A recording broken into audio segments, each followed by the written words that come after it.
নমস্কার, দেখছেন কলকাতা টিভির সঙ্গে আমি তসমিনা। শুরু করছি সেরা 10। আর শুরুতেই যে গুরুত্বপূর্ণ খবরের দিকে নজর রাখবো। 2 বছর ধরে অশান্তি থাকার পর অবশেষে রাষ্ট্রপতির শাসন জারি করা হলো মণিপুরে। মুখ্যমন্ত্রী এন বীরেন সিং এর পদত্যাগের পর বুধবার ছিল মন্ত্রিসভার শেষ দিন। জাতি দাঙ্গার আবহে শেষ পর্যন্ত রাষ্ট্রপতির শাসন জারি হলো মণিপুরে। আরও একবার জানিয়ে রাখবো, 2 বছর ধরে অশান্তি কবলিত মণিপুরে অবশেষে জারি করা হলো রাষ্ট্রপতির শাসন। কিছুদিন আগেই মণিপুরের মুখ্যমন্ত্রীর পদ থেকে ইস্তফা দিয়েছেন এন বীরেন সিং। তার ইস্তফার পর নতুন কোনো মুখ্যমন্ত্রীর নাম ঘোষণা করেনি বিজেপি। আর এই অচলাবস্থার মাঝে অর্থাৎ আজকে মণিপুরে রাষ্ট্রপতির শাসন জারি করা হয়েছে। গত 9 ফেব্রুয়ারি মণিপুরের মুখ্যমন্ত্রী পদে ইস্তফা দেন এন বীরেন সিং। কেন্দ্রীয় স্বরাষ্ট্রমন্ত্রী অমিত শাহের সঙ্গে বৈঠকের পর ইম্ফলে ফিরেই মুখ্যমন্ত্রিত্ব ছাড়ার সিদ্ধান্তের কথা তিনি ঘোষণা করেছিলেন। এরপর নতুন কোনো মুখ্যমন্ত্রীর নাম ঘোষণা করেনি বিজেপি। আর এরপরই আজকে রাষ্ট্রপতির শাসন জারি করা হলো মণিপুরে। মুখ্যমন্ত্রীর পদ থেকে ইস্তফা দিয়েছেন এন বীরেন সিং। তারপর বিজেপির তরফ থেকে কোনো মুখ্যমন্ত্রীর নাম ঘোষণা করা হয়নি। আর এরপরই রাষ্ট্রপতির শাসন জারি করা হলো মণিপুরে। গত 9 ফেব্রুয়ারি মণিপুরের মুখ্যমন্ত্রীর পদে ইস্তফা দেন এন বীরেন সিং। কেন্দ্রীয় স্বরাষ্ট্রমন্ত্রী অমিত শাহের সঙ্গে বৈঠকের পর ইম্ফলে ফিরেই মুখ্যমন্ত্রিত্ব ছাড়ার সিদ্ধান্তের কথা তিনি ঘোষণা করেন। তারপরে বিজেপির তরফ থেকে কোনো নাম প্রকাশ করা হয়নি, অর্থাৎ মুখ্যমন্ত্রীর পদের জন্য কোনো নাম ঘোষণা করা হয়নি বিজেপির তরফ থেকে। আর এরপর রাষ্ট্রপতির শাসন জারি করা হলো মণিপুরে।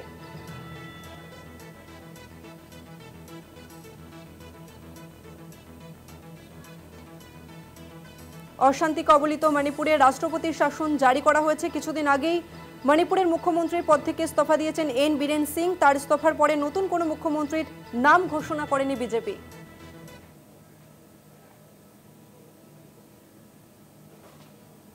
এই মুহূর্তে আমাদের সঙ্গে ফোন লাইনে রয়েছে তৃণমূলের মুখপাত্র জয়প্রকাশ মজুমদার। জয়প্রকাশ বাবু, অবশেষে মণিপুরে রাষ্ট্রপতির শাসন জারি হলো, কি বলবেন? এত দেরি করে রাষ্ট্রপতি শাসন জারি করা হলো এবং মাঝখান থেকে কয়েক হাজার লোকের প্রাণ চলে গেল, কত মহিলার ধর্ষিতা হলেন, তাদের সম্মান চলে গেল, কত ঘর বেঘর হয়ে গেল, একটা রাজ্য সম্পূর্ণ তছনছ হয়ে গেল শুধু বিজেপির চক্রান্তে। মণিপুরে বিজেপির সরকার, বিজেপির মুখ্যমন্ত্রী আর কেন্দ্রে অমিত শাহ এবং নরেন্দ্র মোদী, তারা মিলে স্বাধীন ভারতবর্ষের একটা রাজ্যকে সম্পূর্ণভাবে ধ্বংস করে দিলেন। গত 1.5 বছর ধরে নিজেদের জেদ বজায় রেখে সমাজকে বিভক্ত করলেন, আগুন জ্বালালেন, মহিলাদের নগ্ন করে হাঁটালেন। এই লজ্জা কোথায় রাখবেন? তারপর আজকে রাষ্ট্রপতি শাসন জারি করলেন, যখন মুখ্যমন্ত্রীর অডিও ভিডিও আসলো যে তিনি শুরু করেছিলেন এই নারকীয় যজ্ঞ। কোথায় মুখ লুকাবে আরএসএস, বিজেপি?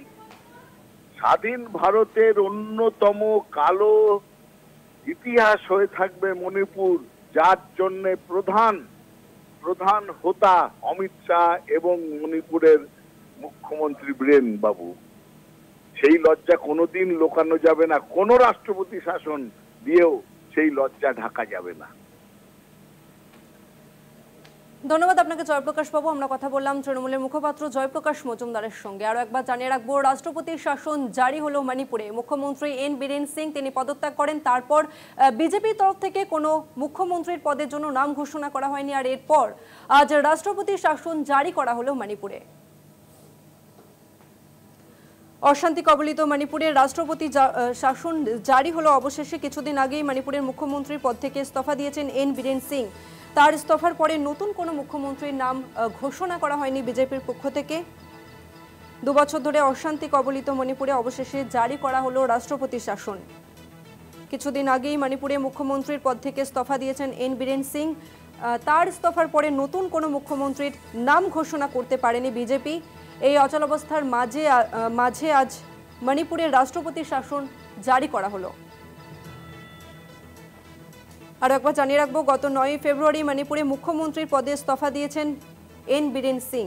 কেন্দ্রীয় স্বরাষ্ট্রমন্ত্রী অমিত শাহের সঙ্গে তিনি বৈঠক করেন এবং সেই বৈঠক শেষে ইম্ফলে ফিরে এসে মুখ্যমন্ত্রিত্ব ছাড়ার ঘোষণা করেন তিনি।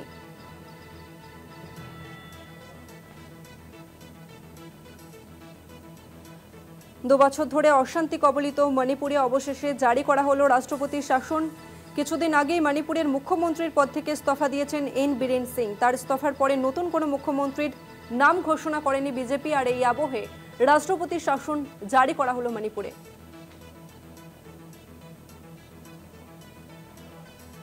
এই মুহূর্তে আমাদের সঙ্গে ফোন লাইনে রয়েছে কংগ্রেসের মুখপাত্র সৌম্য আইচ রায়। সৌম্যদা, অবশেষে মণিপুরে জারি করা হলো রাষ্ট্রপতির শাসন। কোথাও কি একটু দেরিতে এই রাষ্ট্রপতির শাসন জারি হলো? প্রায় 1 বছর হয়ে গেল, তারও বেশি হবে মণিপুর জ্বলছে, অথচ একটা সংবেদনশীলতার বাইরে গিয়ে এই দেশের একটা অঙ্গরাজ্যে এইরকম ভাবে নারকীয় হত্যালীলা চললো, জেনোসাইড চললো, দুটো উপজাতিদের মধ্যে সংঘর্ষ হলো, অথচ কেন্দ্রীয় সরকার কার্যত শীত ঘুমে আজকে এতদিন পরে বীরেন সিং পদত্যাগ করার পরে এখন পরিস্থিতি বদল করার জন্য রাষ্ট্রপতি শাসন করেছে। মণিপুর নিয়ে আরো সংবেদনশীল হলে বহু মানুষের মৃত্যু আটকানো যেত। মণিপুর নিয়ে যদি কেন্দ্রীয় সরকার এবং কেন্দ্রীয় সরকারের মানে প্রধানমন্ত্রী ভারতবর্ষের, তিনি যদি সংবেদনশীল হতেন এবং ব্যবস্থা নিতেন, আরো আগে বহু মানুষের রক্তক্ষরণ আটকানো যেত। মণিপুরটা এখন অগ্নিগৃহে পরিণত হয়েছে। ধন্যবাদ আপনাকে সৌম্যবাবু। আমরা কথা বললাম কংগ্রেসের মুখপাত্র সৌম্য আইচ রায়ের সঙ্গে। আরো একবার জানিয়ে রাখবো, অবশেষে মণিপুরে জারি করা হলো রাষ্ট্রপতির শাসন। ঘরে বাইরে চাপের মুখে পড়ে সম্প্রতি পদত্যাগ করেন মুখ্যমন্ত্রী এন বীরেন সিং। 9 ফেব্রুয়ারি ইস্তফা দেন তিনি, আর এরপর আজ মণিপুরে রাষ্ট্রপতির শাসন জারি করা হলো। কেন্দ্রীয় স্বরাষ্ট্রমন্ত্রী অমিত শাহের সঙ্গে বৈঠকের পর রাজ্যপালকে ইস্তফাপত্র জমা দেন এন বীরেন সিং। প্রায় 2 বছর ধরে সংঘর্ষে বিধ্বস্ত মণিপুর, আর এরপর অবশেষে মুখ্যমন্ত্রীর পদ থেকে ইস্তফা দেওয়ার পর রাষ্ট্রপতির শাসন জারি করা হলো মণিপুরে।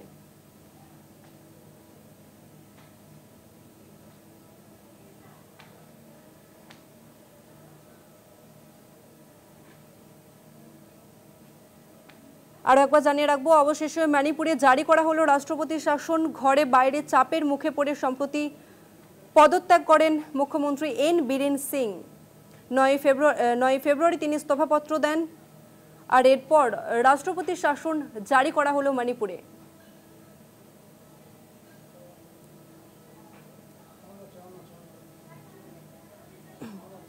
দু বছর ধরে অশান্তি কবলিত মণিপুরে অবশেষে জারি করা হলো রাষ্ট্রপতির শাসন, এবং কিছুদিন আগেই মণিপুরে মুখ্যমন্ত্রীর পদ থেকে ইস্তফা দিয়েছেন এন বীরেন সিং।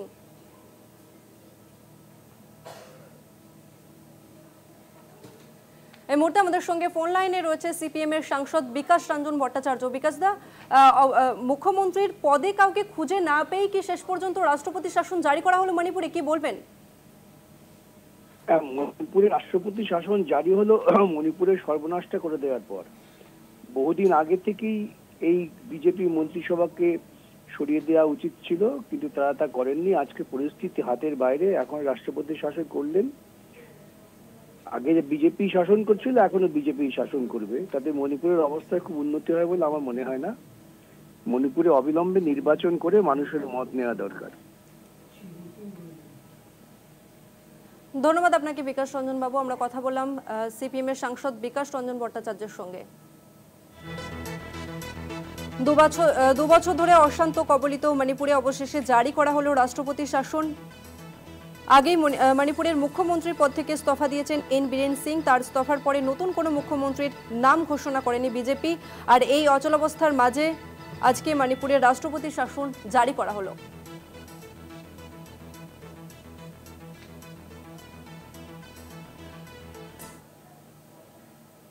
এই খবরের দিকে অবশ্যই আমাদের নজর থাকবে, তবে এখন সময় একটা ছোট্ট বিরতি। ফিরছি বিরতির পর, সঙ্গে থাকুন। প্রায় 2 বছর ধরে অশান্ত থাকার পর অবশেষে মণিপুরে জারি হলো রাষ্ট্রপতির শাসন। সম্প্রতি আমরা দেখেছি যে মুখ্যমন্ত্রীর পদ থেকে ইস্তফা দিয়েছেন মণিপুরের মুখ্যমন্ত্রী এন বীরেন সিং, এবং তারপরেই নতুন কোনো মুখ্যমন্ত্রীর মুখ ঘোষণা করা হয়নি বিজেপির তরফ থেকে, আর এরপর আজ মণিপুরে জারি করা হলো রাষ্ট্রপতির শাসন। এ নিয়ে আমরা আরো বিস্তারিত জানবো। আমাদের সঙ্গে রয়েছে কলকাতা টিভির ইনপুট হেড দেবাশিস দাশগুপ্ত। দেবাশিস দা, মুখ্যমন্ত্রীর মুখ খুঁজে না পেয়ে কি অবশেষে রাষ্ট্রপতি শাসন জারি হলো মণিপুরে? সেটা তো অবশ্যই। দেখো, মণিপুরে যে অচল অবস্থা চলছিল এটা গত 23 মাস ধরে আমরা দেখেছি যে মণিপুর একদম অগ্নিগর্ভ হয়েছে এবং রাষ্ট্রপতি শাসনের জন্য হয়তো তারা অপেক্ষা করছিল। এখন তো আমার মনে হচ্ছে যে রাষ্ট্রপতি শাসনের জন্যই বোধহয় অপেক্ষা করা হচ্ছিল, কারণ পদত্যাগ করার পরই এন বীরেন সিং যিনি মুখ্যমন্ত্রী ছিলেন তিনি কিন্তু একটা ধুয়ো তুলেছিলেন যে আপাতত এই অবস্থায় আপাতত 3 মাসের জন্য রাষ্ট্রপতি শাসন জারি হোক।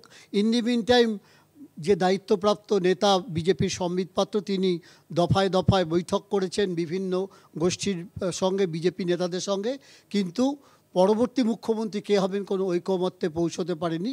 এই অবস্থায় রাষ্ট্রপতি শাসনকেই তারা বেছে নিয়েছে, রাজদুপুরে রাষ্ট্রপতি শাসন জারি হয়। এই প্রসঙ্গেই বলে রাখি যে মণিপুরের যে অগ্নিগর্ভ পরিস্থিতি সেটা কিন্তু জিয়ে রাখা হয়েছে গত 23 মাস ধরে এবং এ ব্যাপারে কেন্দ্রীয় সরকারকে অবশ্যই দায় নিতে হবে। আজ পর্যন্ত আমরা দেখেছি যে 23 মাস ধরে একটা রাজ্যে, মণিপুরের মতো উত্তর পূর্বের একটা রাজ্যে যেখানে জাতি দাঙ্গা এর আগে হয়েছে, কিন্তু 23 মাস ধরে লাগাতার দাঙ্গা কিন্তু কখনো দেখা যায়নি। এই পরিস্থিতিতে আমরা কি দেখলাম, মুখ্যমন্ত্রী তো বটেই বা প্রধানমন্ত্রীকে আজ পর্যন্ত মণিপুর নিয়ে কার্যত কোনো কথা বলতে দেখা যায়নি। তিনি মণিপুরে যাওয়া তো দূরের কথা, কোনো কথাও বলেননি। অমিত শাহ একবার বুড়ি ছুঁয়েছিলেন, কিন্তু আমরা দেখেছি যে রাহুল গান্ধী ছুটে গেছেন উপদ্রুত অঞ্চলে, তৃণমূল থেকে প্রতিনিধি দল পাঠানো হয়েছে, কিন্তু ডবল ইঞ্জিনের যে সরকার যার দায়িত্ব অনেক, তারা কিন্তু একবারের জন্য প্র্যাকটিক্যালি মণিপুরকে তারা একদম ছেড়ে দিয়েছেন এবং দিয়ে আজকে এই পরিস্থিতির সৃষ্টি হয়েছে। এবং এই যে রাষ্ট্রপতি শাসন হলো সেটার দায়ও কিন্তু তাদেরকে নিতে হবে। এবং যে পরিস্থিতিতে যে হাজার হাজার মানুষ মারা গেছেন, হাজার হাজার মানুষ নিরাশ্রয় হয়েছে, এখনও বিভিন্ন ক্যাম্পে শয়ে শয়ে মানুষ আছে, তাদেরকে অবর্ণনীয় দুর্দশার মধ্যে কাটাতে হচ্ছে। এই পরিস্থিতিতে এখন রাষ্ট্রপতি শাসন এটা হয়তো তাদের মানে মনের বাসনাই ছিল, তাই এখন আমাদের অপেক্ষা করতে হবে পরবর্তী দিনের জন্য কি হয় তার দিকে। ধন্যবাদ আপনাকে দেবাশিস। আমরা কথা বললাম কলকাতা টিভির ইনপুট হেড দেবাশিস দাশগুপ্তের সঙ্গে। আপনাদের আরো একবার জানিয়ে রাখবো, মণিপুরে জারি করা হলো রাষ্ট্রপতি শাসন। বুধবারই মণিপুরে মন্ত্রিসভার কার্যালয়ের মেয়াদ শেষ হবে, আর আজকেই মণিপুরে জারি করা হলো রাষ্ট্রপতির শাসন।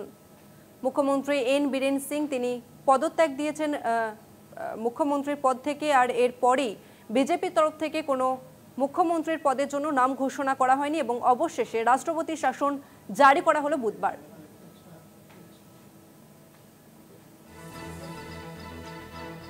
2 বছর ধরে অশান্ত থাকার পর অবশেষে মণিপুরে জারি করা হলো রাষ্ট্রপতি শাসন। কিছুদিন আগেই মণিপুরে মুখ্যমন্ত্রীর পদ থেকে ইস্তফা দিয়েছেন এন বীরেন সিং। ঘরে বাইরে তিনি চাপের মুখে পড়েছিলেন। তার ইস্তফার পরে নতুন কোনো মুখ্যমন্ত্রীর নাম ঘোষণা করা হয়নি বিজেপির তরফ থেকে। এই অচলাবস্থার মাঝে বৃহস্পতিবার অর্থাৎ আজ মণিপুরে রাষ্ট্রপতি শাসন জারি করা হলো।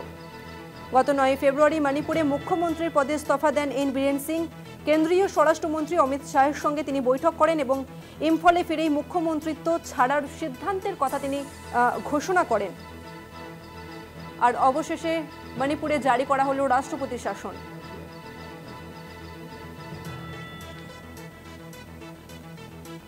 দু বছর ধরে অশান্তি কবলিত মণিপুরে অবশেষে জারি করা হলো রাষ্ট্রপতি শাসন।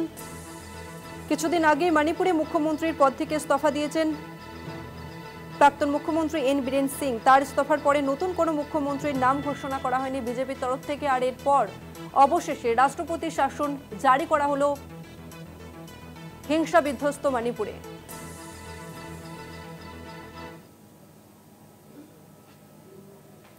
অশান্তি কবলিত মণিপুরে রাষ্ট্রপতির শাসন জারি করা হয়েছে।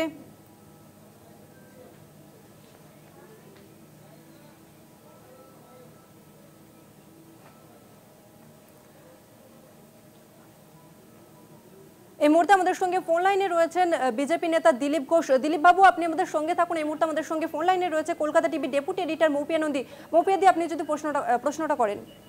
দিলীপ দা, মৌপিয়া কথা বলছি। দিলীপ দা, মণিপুরে সেখানে রাষ্ট্রপতি শাসন জারি হলো, যে জল্পনাটা গত কয়েকদিন ধরে চলছিল এন বীরেন সিং এর পদত্যাগের পর থেকে, এটা কি মণিপুরের ডাবল ইঞ্জিন সরকারের কাছে একটা ধাক্কা নয়, যে সেখানে আপনাদের নাম্বার থাকা সত্ত্বেও আপনারা মুখ্যমন্ত্রী পদপ্রার্থী বাছাই করতে পারলেন না? দেখুন, আমার কাছে খবর নেই, যদি এটা হয়ে থাকে তো ওখানকার বিশেষ পরিস্থিতির জন্য কেন্দ্র সরকার যেটা ঠিক মনে করে সেটা করেছে। কারণ মণিপুর আজ নয়, স্বাধীনতার পর থেকে এই ধরনের একটা উত্তেজনা সবসময় থাকে ওখানে। এর আগে অনেক বড় বড় ঘটনা হয়েছে, বহু লোক মারা গেছে। বৈরী গ্রুপ ওখানে সবসময় সক্রিয় থাকে, বিশেষ করে তার পেছনে ধার্মিক শক্তি, বিদেশি শক্তির হাত, আর যে ওখানে যে পোকেন লবি তাদের হাতে হাজার হাজার কোটি টাকা অস্ত্র আছে। আর মায়ানমারের সঙ্গে যেহেতু আমাদের কোনো বেড়া ছিল না, 15 কিলোমিটার খোলা থাকতো, যে এখানে যেতে পারে একই জনজাতির লোকেরা আছে, সুযোগ নিয়ে একটা সংগঠিত শক্তি ওখানে কাজ করে এসছে। এই সরকার ওর বিরুদ্ধে ব্যবস্থা করতে গিয়ে সেটা একটা বিস্ফোরণের আকার ধারণ করেছে। আমার মনে হয়েছে কেন্দ্র সরকার মনে করেছে যে কেন্দ্রের হাতে নিয়ে ওটাকে হয়তো কন্ট্রোলে আনা যাবে। এই প্রশ্ন তো উঠবে যে যখন 23 মাস ধরে মণিপুর যখন অশান্ত, সেই সময় দাঁড়িয়ে প্রধানমন্ত্রী একবারও মণিপুর যাননি। অমিত শাহ তিনি ড্যামেজ কন্ট্রোলে অনেক পরে গেলেও ফাইনালি সেটা যে ফলপ্রসূ হয়নি, যেভাবে শেষ পর্যন্ত এন বীরেন সিংকে ইস্তফা দিতে হলো, সেটাতে সেই প্রশ্নটাই জোরালো হয়ে দাঁড়াচ্ছে। এবং এখানেই অনেকে যে প্রশ্ন তুলছেন যে প্রথম দিকে মণিপুর নিয়ে যে ধরনের কিছুটা উদাসীনতা কেন্দ্রীয় সরকারের, সেই তারই মাসুলকে দিতে হলো এখন। উদাসীনতা কেন? ওখানে মন্ত্রী থেকে আরম্ভ করে সরকারি অফিসাররা যা যা যাওয়ার দরকার গিয়ে ওখানে পরিস্থিতি সামলাবার চেষ্টা করেছে। কিন্তু ওখানকার বিশেষ পরিস্থিতি যেমন কাশ্মীরকে সামলাতে 70-75 বছর লেগে গেছে, মণিপুরও সেরকমই চলে এসেছিল। সেখানকার যে দগদগে ঘাটা ভেতরে ছিল সেটা বেরিয়ে উঠেছে, তার মধ্যে বহু শক্তির হাত আছে। তো কেন্দ্র সরকার বিশেষভাবে নজর রেখেছে যেটা আর বাড়ে। এর আগেও বহু জীবনহানি হয়েছে, পরেও হয়েছে, আর বাড়াবাড়ি না হয় সেজন্য কেন্দ্র হয়তো সেটাকে হাতে নিয়েছে। কারণ আপনারা জানেন ওখানে বিশেষ আর্মি ছিল অনেক বছর, সেখানে এমন ব্যবস্থা ছিল মহিলারা বিবস্ত্র হয়ে রাস্তায় প্রদর্শন করতেন। তারপরে চানুর মতো যারা আন্দোলনকারী মহিলারা বহু বছর আন্দোলন করেছেন। পরে শান্তি সরকার হয়েছিল, কিন্তু এটা ব্যাপারটা এত সহজ নয়, যেহেতু ওই জায়গাটা পুরো চীন, মায়ানমার, ভারতের বর্ডার, বহু ধরনের গোষ্ঠী ওখানে ক্রিয়াশীল। আজ যেটা বাংলাদেশের সঙ্গে রাখাইন প্রদেশ নিয়ে গন্ডগোল, যে বাংলাদেশের মধ্যে ঢুকে পড়েছে ওখানকার লোকেরা, এই সমস্যাটা ওখানে চিরদিন আছে। তো সেই জন্য সেটা কেন্দ্র সরকার হয়তো নিজের হাতে সমাধান করার চেষ্টা করছে। দিলীপ দা, ধন্যবাদ। আপনি যে ব্যক্তির সঙ্গে কথা বলছেন তিনি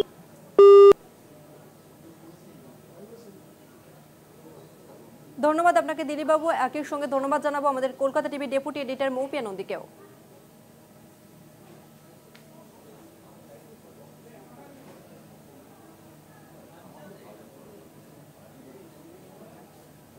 দুবছর ধরে অশান্তি থাকার পর অবশেষে মণিপুরে জারি করা হলো রাষ্ট্রপতির শাসন। মুখ্যমন্ত্রীর পদ থেকে ইস্তফা দিয়েছেন এন বীরেন সিং এবং এরপরেই রাষ্ট্রপতির শাসন জারি করা হলো মণিপুরে।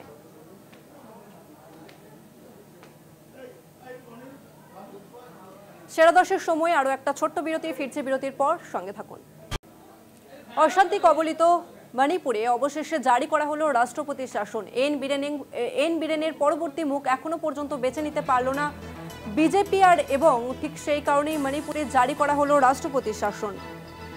ঘরে বাইরে চাপের মুখে পড়ে সম্প্রতি পদত্যাগ করেন বিজেপি শাসিত মণিপুরের মুখ্যমন্ত্রী এন বীরেন সিং।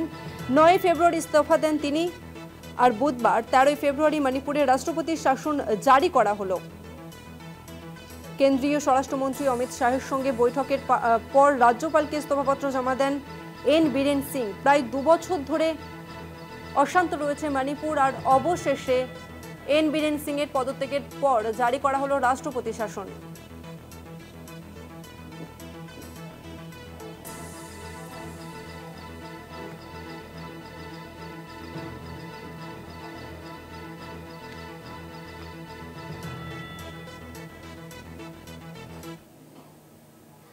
এই মুহূর্তের সময় একটা ছোট্ট বিরতির, ফিরছি আরো অন্যান্য খবর নিয়ে, সঙ্গে থাকুন। 9 বছর ধরে অশান্ত থাকার পর অবশেষে মণিপুরে জারি করা হলো রাষ্ট্রপতির শাসন। সম্প্রতি আমরা দেখেছি যে মণিপুরের মুখ্যমন্ত্রী এন বীরেন সিং তিনি পদত্যাগ করেন, তারপরেও বিজেপির তরফ থেকে মুখ্যমন্ত্রী পদের জন্য কোনো নাম ঘোষণা করা হয়নি, আর এরপর রাষ্ট্রপতির শাসন জারি করা হলো মণিপুরে। বুধবারই মণিপুরে মন্ত্রিসভার কার্যালয়ের মেয়াদ শেষ। নয়া মুখ্যমন্ত্রী মুখ খুঁজতে হিমশিম কেন্দ্রীয় বিজেপি। এখনো পর্যন্ত বিজেপির তরফ থেকে কোনো মুখ্যমন্ত্রী পদের জন্য নাম ঘোষণা করা হলো না।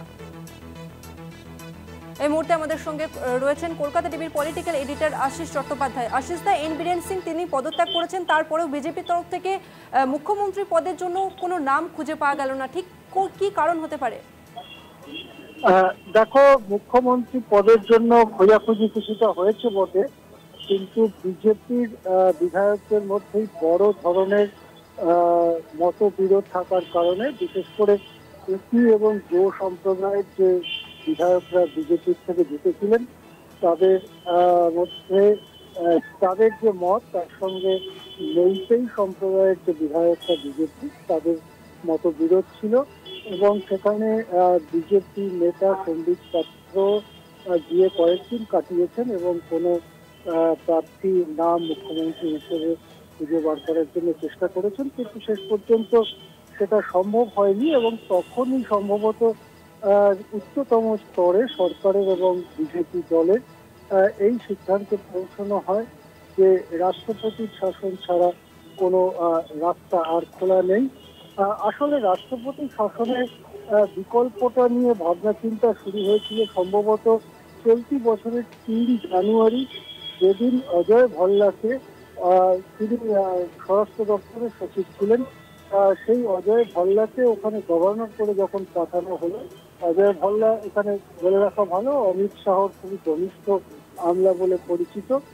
সেই দিন থেকেই এরকম একটি সম্ভাবনার কথা কেন্দ্রীয় সরকারের বিবেচনার মধ্যে এসেছিল বলে অনেকে মনে করেন, কিন্তু যখন চলতি মাসের 4 তারিখে ট্রুথ ল্যাব নামক গবেষণাগার থেকে জানিয়ে দেওয়া হলো যে বিতর্কিত অডিও টেপের কণ্ঠস্বর এন বীরেন, তখন কেবলই সময়ের অপেক্ষা ছিল যে কবে তিনি পদত্যাগ করবেন এবং তার পরবর্তী ধাপ কি হবে।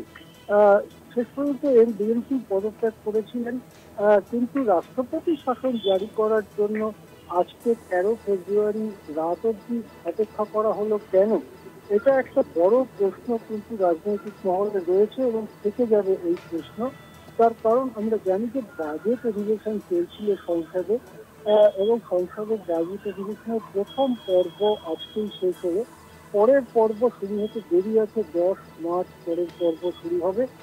যখনই শেষ হয়েছে সংসদের অধিবেশন, লোকসভা এবং রাজ্যসভার অধিবেশন, ঠিক সেই সময়টুকুই বেছে নেওয়া হয়েছে রাষ্ট্রপতির কাছে সরকারের সুপারিশ পাঠাবার জন্য এবং তারপরে রাষ্ট্রপতি ওখানে জারি করেছেন, রাষ্ট্রপতি শাসন জারি করেছেন।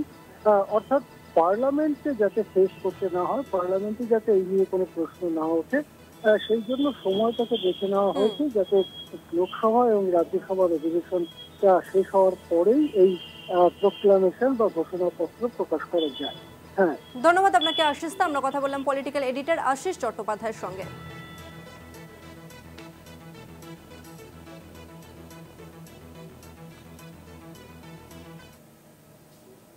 সেরা দশ আজকের মতো এই পর্যন্তই। দেখতে থাকুন কলকাতা টিভি, রাত দিন 7 দিন।